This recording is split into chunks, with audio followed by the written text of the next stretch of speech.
ह्या महाराष्ट्रामध्ये किती बोगस कार्यक्रम चालू आहेत.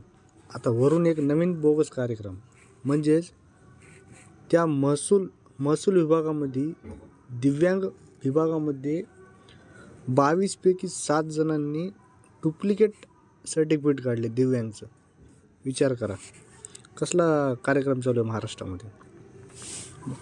बघा, सामाजिक कार्यकर्ते विजय क्षीरसागर यांनी 2.5 वर्षापासून केलेल्या पाठपुराव्याला अखेर यश आलेलं आहे.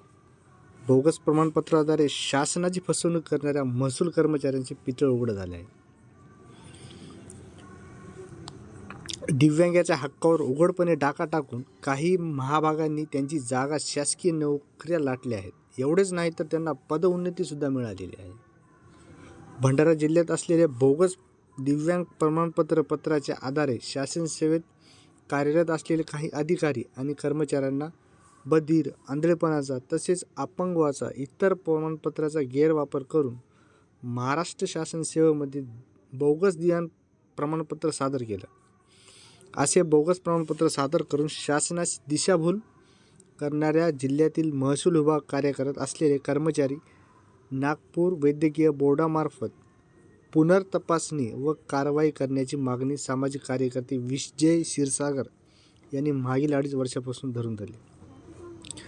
क्षीरसागर यांनी तक्रारीच्या आधारे भंडारा जिल्ह्यातील शासकीय नोकरी मिळवलेल्या जवळपास 322 दिव्यांगाच्या प्रमाणपत्राची पडताळणी सुरू झाली. या पुनर्तपासणीपासून दिव्यांगात जास्त दाखवणे, दिव्यांग नसताना बोगस प्रमाण आधारे नोकरी मिळवणाऱ्या बोगस दिव्यांग पर्दाफाश होण्यास सुरुवात झाली.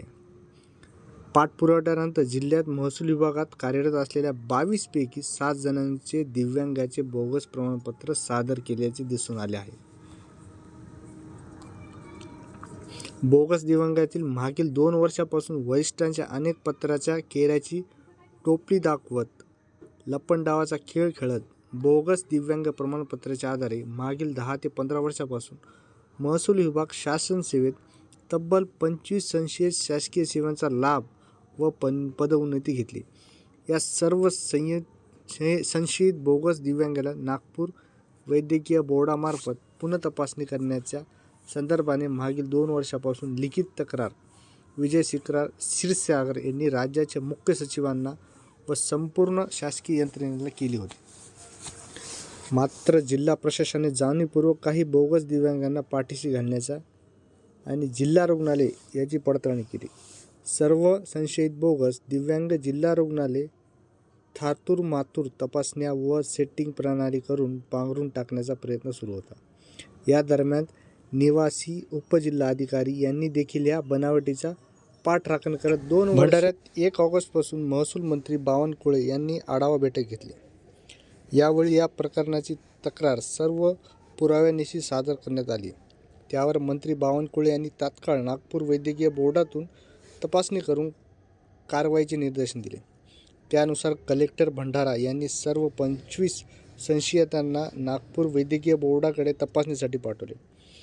यावरून 20-21 नोव्हेंबरला संशयितांना दिव्यांग पुनर्तपासणी करण्यात आली.